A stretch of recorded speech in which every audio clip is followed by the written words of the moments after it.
Welcome to Hearts and Stripes, your one-stop shop for all things military marriage. I hope our discussions and interviews equip you with the tools to start or grow a beautiful marriage as we address the benefits and challenges of MILF marriage. I believe life's most precious moments are worth celebrating, so I'll help you design your marriage blueprint in alignment with your core values. Thank you for joining us, and remember to rate, subscribe, and review. Let's do this. Hello, and welcome to Hearts and Stripes podcast. Well, no, not really. Just kidding. This is Bree Carroll. I am the Military Marriage Day founder and the host of Hearts and Stripes podcast. So for this segment, I actually thought we would mix it up a little bit and kind of do it podcast style, because that is one of my favorite things to do. On Hearts and Stripes podcast, I talk about strengthening military marriages, and actually that is how this holiday kind of started to develop. It started from me really wanting to meet the need that I saw around my own friends who were separating. And when I say separating, I mean getting divorces. So the podcast became my way of trying to bring people on smarter than me to talk about marriage, to share advice, and to give resources to equip couples so that they could really be MILF marriage strong. So today, as we talk about love talk, I figured we would talk in my very favorite way on my very favorite type of platform, which is via podcast. So go ahead, pull up a chair, because guess who is my host for this chat? It's you. Don't worry, I'm gonna move your mic right up here. So make sure you lean in and join this discussion, because you are my very special guest. So there's something that I need you to know before we get started in our interview, in our chat, all about love talk. And that's, I'm gonna ask a couple of questions, and I want to get your feedback.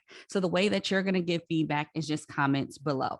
I really want to hear from you. So make sure when I ask you the questions, you are commenting below and giving me your honest opinion, your thoughts, and kind of start committing to some things as we talk about communicating love, because at the end of this interview, I absolutely want you to be stronger in your marriage and have a game plan as to how we are going to do that. Okay, you ready? Put your headphones on and we will get started. So, welcome to Hearts and Stripes podcast. I am your host, Bree Carroll, and I have my special guest, say your name, here, and we're going to talk all about love and how we communicate love. So I love this particular day on our Military Marriage Day countdown, because we are focusing on love notes. A little later, you will hear from our amazing team at It's a Military Life that partners with Veteran Pen Pal Project, as we talked about the Love Notes initiative. So today we wanted to make sure that we broke down different ways to communicate love, and we will dive into later how we did that through some of the forms that we're going to discuss today. So you ready to start? Okay, let's break down the how, because when we're talking about communicating love, we absolutely have to talk about the how, right?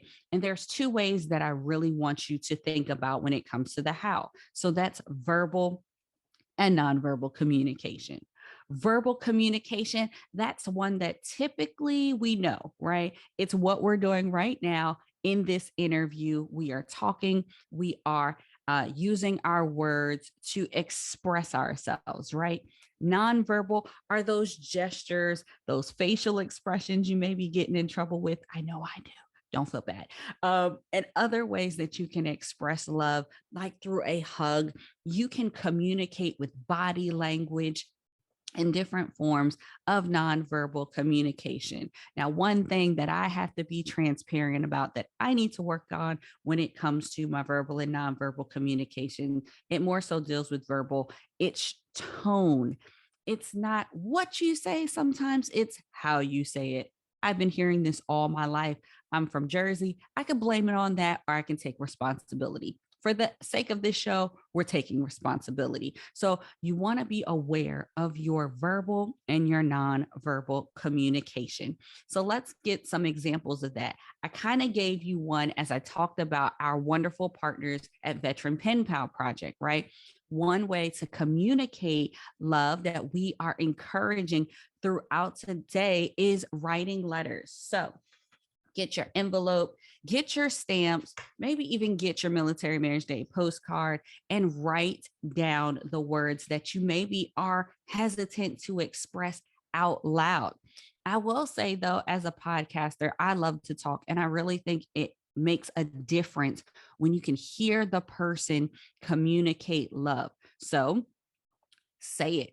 It's very simple. Lean into this mic or maybe lean over to your spouse if they are near you and communicate your love verbally. I mean, right now, go ahead. I'll wait. Did you say it? Are you saying it now? Okay, go ahead and make sure that you are using verbal communication. When you use verbal communication, that's when you are inserting that tone, that compassion, when you're talking to your spouse, and you can really communicate love in an effective way. Other ways to do that, we love to use technology, of course. Drop a text. You can even do a voice memo so that they can hear that tone, right? And also FaceTime. These are awesome ways for you to communicate your love. And we're going to jump over to the where, because these examples can help you practically communicate love regardless of where either of you are. If you guys are going through a TDY or a deployment season, drop a heart in the comments because I am talking to you. We want to love on you guys for a second and let you know that this Military Marriage Day celebration absolutely is inclusive, and we want to wrap our arms around you virtually, of course, as you celebrate your marriage virtually, which is why Military Marriage Day is set up this way.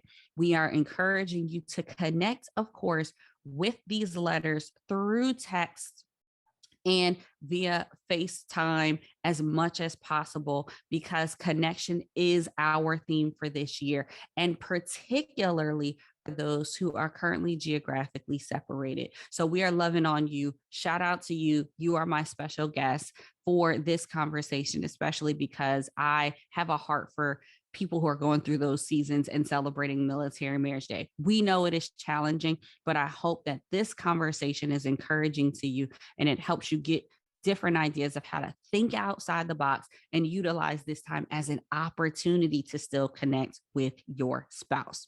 So we talked about the how, we talked about where a little bit, whether you're geographically separated or if you are in the same space, you can still communicate love. Let's talk about some fun wheres, though. Where can you communicate love? Well, you can communicate love in the bathroom. Leave some sticky notes maybe around, or maybe right on the mirror. Communicate love in the bathroom. Honey is in the shower, and you can communicate love that way too. In the car, while you're driving, in your home. I'm basically saying there's an opportunity to communicate love everywhere. So take advantage and definitely be creative as you communicate love. Now, special guest of mine, I need you to lean in really quickly and answer this question for me. Who should be the one to communicate love? Challenging question. I know that you've got it. Drop it in the comments if you think you know where I'm going with this on the who should communicate love. That's right. I'm starting to see it, and I dropped it in there myself. You should be the one to communicate love. And yes, we want both partners to communicate love. But the key here is that you take initiative, that you're not waiting on someone else to be the first to communicate love, right? You can be the first one to send the text message. You can be the first one to say, I love you. It is okay. And the reason why I say take initiative is because oftentimes you can get in this cycle where you're waiting for someone else to meet an expectation that they are either A, unaware of, or two, are unable to or don't have the capacity to fulfill at the time. So I would say take the initiative and see if you can't start sparking something in your relationship and planting those seeds of love so that you can see the fruit of it from your spouse. Leading by example is huge when it comes to communicating love. And I will say, for my couples out there, I like to encourage you to design a marriage that complements your core values. It's in alignment with your personality and just the tone of your relationship. So, communicating love and taking that initiative that may be frequent or infrequently, and we'll talk about that in a second, but do what is right for you and take the initiative. Another thing that I want to note here as kind of a side note is you may need to start communicating your needs. Five love languages is always discussed when we're talking about communicating love. And it's an awesome book and a book that was referenced previously. So I won't dive into all of it, but I will say taking that initiative of communicating love may mean telling the other person, like, hey, I need my love tank to be filled. And here is how you can do so. Maybe it's acts of service. Maybe it's words of affirmations, which we'll get into in just a second. But you need to communicate, not just taking the initiative of love, but also saying, and this is how I'd like you to communicate love back to me. Don't make it a guessing game, guys. Don't make it hard. Figure out for yourself what you would like and communicate that to your spouse. That is love. That's being honest about what you need and your wants. And I like to the way it's said when they say clear is kind. When you're clear about the things that you need, when you're clear about your communication, when you're clear about what's going on in your relationship, that is kindness shown to your spouse, right? So we kind of touched on it a little bit. The what of this love talk, words of affirmations. That's the what that I want to focus on just for a second as we talk about this verbal and nonverbal communication. But I do want a couple that was saying that the what, those words of affirmation need to be three things: positive, complimentary, and honest. Positive, because your communication of love should be just that. We don't want to be Debbie Downers and be negative as we're trying to communicate love. Complimentary, not just paying someone a compliment, but fitting the tone of what is authentic to your relationship to ensure that they don't think you're just doing something weird and being out of character, right? So you want to make sure that it's complimentary, and it's okay to kind of open up. That's a great thing. But you get what I'm saying. If you're not super mushy and it's not going to be received as being authentic to you, then that's maybe something you want to stay away from. And honest, you want to make sure that as you communicate love, you are communicating it honestly, because they will be able to see if you are just saying that you love them, but your actions do not align. Right. So we want to make sure that we are being honest in our verbal and nonverbal, and we want to make sure that there's alignment in both of those things. So, special guest of mine, when do you think we should do this? I think we talked about it a little bit, but when can you commit to doing this? That's my question.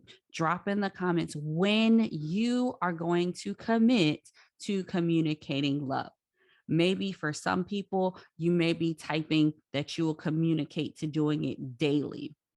That might be a big lift for other people who are busy, or that's just not how the cycle that they're in right now. They might not be feeling it, to be very honest. Maybe you could commit to a weekly text message that communicates love, or a weekly verbal communication of love.